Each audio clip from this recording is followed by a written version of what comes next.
What is happening, people? Welcome to Forza Inter TV. Yes, we're talking all things Inter Milan. And as we head into the international break, Inter Milan sitting on the top of the league and top of Serie A, sitting on top of the world, if anything else, doing well in the Champions League, doing well in Serie A. It looks like it just could be Inter's title to lose. We have to wait and see. We have to wait and find out as the season goes on. We've done like the first third now. Now we're into this international break. We've done the first third where we think, you know what, Inter look like they're comfortable enough. Now, there's a few injuries in the pipeline at the moment, and that's going to could be a bit of a handicap for us when we go into the Derby d'Italia up against Juventus. And they look like to be the closest challengers. Napoli, not really sure what's going on with them over there, but listen, we leave them to do what they need to do. I think Morta Mazzari is now the manager there, so that's going to be a very interesting situation, very interesting affair. But Inter Milan head into the international break, top of the league, and it's good to see. It's good to see if you're from the north side of San Siro or if you're on the blue and black of Milan, of course. It's happy days. And, Simone Inzaghi's done very, very well this season. When you consider what happened to them last season, reaching the Champions League final, losing the Serie A title to Napoli. Napoli fully deserved to win it last year. But this season, Inter Milan have just sort of got on about their business, bringing in Marcus Thuram, players like that. And, you sort of look at the situation. Lautaro Martinez, I mean, he's on fire. He's playing at another level. And so maybe we're looking at somebody here who's going to be absolutely exceptional this season for Inter, having his best tally at the moment up to date. He's got a series of goals, and it's just been phenomenal. Inter's goal difference as well has been phenomenal this season. We've conceded the least amount of goals. We've scored the most amount of goals. Now, yes, there are injuries that have now come into play, but, that's a season for you. Seasons will have injuries. It will be the case. It will be how it happens going forward. But Inter Milan have to really capitalize on this. And the only real challenge I think that they've got is Juventus. And Juventus seem to be sort of coming back to their sort of old self. The football isn't great to watch, but the results are there. So we have to sort of watch out on what they are doing. But nonetheless, listen, this is an Inter Milan fan channel right here. So if you like talking about Inter Milan, if you like to read stuff about Inter Milan, well, guess what? This is the channel you need to be joining onto, because we're going to be talking all things. Now, my name's Peter. I'm from London. I'm a London fan. I'm a London fan. I'm from London, but I'm an Inter fan as well. And the reason being, I started watching Serie A back in 2099, 2000, because it was on Channel 4 in England. Everybody will know about Golazzo, the show. It was fantastic stuff. And ever since I saw R9 Ronaldo, the phenomenal, he's the reason why I support Inter Milan in Serie A. So we're here to talk all things about Inter Milan. It's going to be a dedicated channel from the UK, from London, talking about Inter Milan every single week. We'll try and do as many live streams as possible. It's going to be a proper live stream show, but this is the first video just to get out in the pipe work, because YouTube, for some reason, will not let me do a live stream straight away as I started this channel. But nonetheless, Inter Milan looking good. Simone Inzaghi has got the team working well. Marcus Thuram looking very, very good as well. Lautaro Martinez, as I said, looking good. And really and truly, like if Simone Inzaghi can get this team over the line, even in the Champions League, the Champions League, they're looking a certain way as well, whereby they could easily maybe make another final. Who knows? I mean, nobody expected us to be in the final last year, but we did get there. But yeah, as I say, look, Inter looking good into the international break.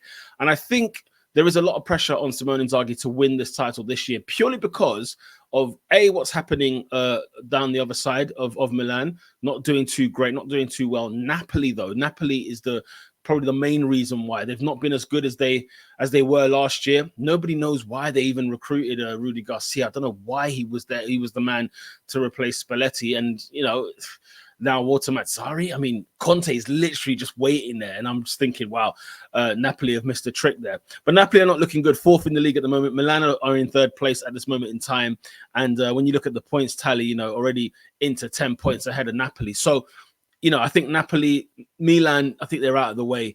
It's just Juventus now, who we sit 2 points above and heading into the Derby d'Italia next weekend. Not this one coming up, the one after that. And, there's been injuries, to the likes of Bastoni and big players that Inter really need to have in going into these big games. We might have to do without him, and that might just have to be the case. And if it is, so may it be. But Inter really need to really sit down and actually take this title by the scruff of the neck. And of course, I think Simone Inzaghi is going to be doing exactly that. The recruitment has been good. The goals are there. The defending is phenomenal.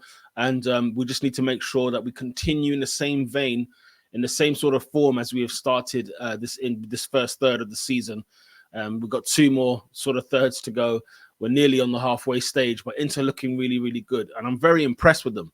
I'm very impressed by the way they've gone again. They've gone again. And, people like Chanaloglu is probably thinking, when he left Milan, they went and won the league there. And he's probably thinking, man, I need to, if anybody's hungry, it would probably be him. He's amongst those people that are hungry. Some of these players have already won the league here before. We're just off the heels of the Frosinone victory, thanks to DeMarco as well. DeMarco with a fantastic goal. He says he meant it. I believe him. That's the end of that conversation. But yeah, Inter really have to look at this season and really take into account what this would mean to win this title again, and how it would make the Nerazzurri fans feel in a sense. We haven't really been like glamorous or fancy. We've seemed to be going about our way quite quietly. We seem to be going about our business very well, and it's impressive to see. We have to wait and see when we come back from the international break, what kind of injuries might have fallen from the international break, what kind of team we will have heading into the game against Juventus, and with the Champions League as well, back-to-back weeks as well. It's going to be a very, very tough, hard-fought November, December sort of period before we head into the Christmas break, the winter break. But Inter Milan, I mean, look, when you look at how people are sleeping, Juventus are coming back, don't get me wrong, but nobody's really quite convinced, and we shouldn't be convinced by Juventus winning the title this year. Inter are probably the only team where you could probably put some, you probably put your house on and say, you know what, I think if there's going to be anyone that's going to competently get over the line, it would be Inter. The only concern would be the injuries in comparison to a Juventus at this moment in time. Will Napoli turn it around? I don't believe so. I don't believe this appointment is the right one for them. AC Milan, well, Pioli's a good manager. Let's have it right. But they don't seem to be having that same. They've not been the same since they've won the league. Even last season, they kind of flattered to deceive. This season as well, they kind of have ups and downs. So whether they've beaten they've beaten Paris Saint-Germain, they lost to Newcastle, they've drawn to Newcastle at home. They got beat by Dortmund. It's all a bit up in the air. So that's going to be on their minds as well. But I just don't think they're ready yet to challenge for the league this year. I think the only team ready is Inter Milan against Juventus at least, and it's important that that Simone Inzaghi puts the right pieces in play. I believe in him. I trust him to make it happen. Inter Milan are not looking as horrible as they have been in the past. We've gone through years where it's been an absolute disaster, where it's been a drought, where it needs addressing. Whatever's going on needs addressing. But this time around, I think we're okay. And we'll be heading into a new season. Look, we've only lost one game. We've only drawn one game. We've won 12 of them. Sorry, won 10 of them. We've had 12 games. So, we're looking good this season. And I think it's very important. I believe it's Inter's title to lose. I need to know. Let me know in the comment section down below. Is this Inter's to lose? Who do you think will be challenging for the title this year? And why is it not Inter? If it's anybody else, like it would be anybody else. But listen, if you love Inter Milan, if you love talking about Inter Milan, if you love talking all things Inter, then please do smash a like on this video as well. Subscribe to the channel. First of many videos to be coming at you. Forza Inter TV. Let's get this channel going. And I've been your host, Pete. And thank you for joining me in the Curva Nord of the San Siro. Until next time, it's lights out. Peace out.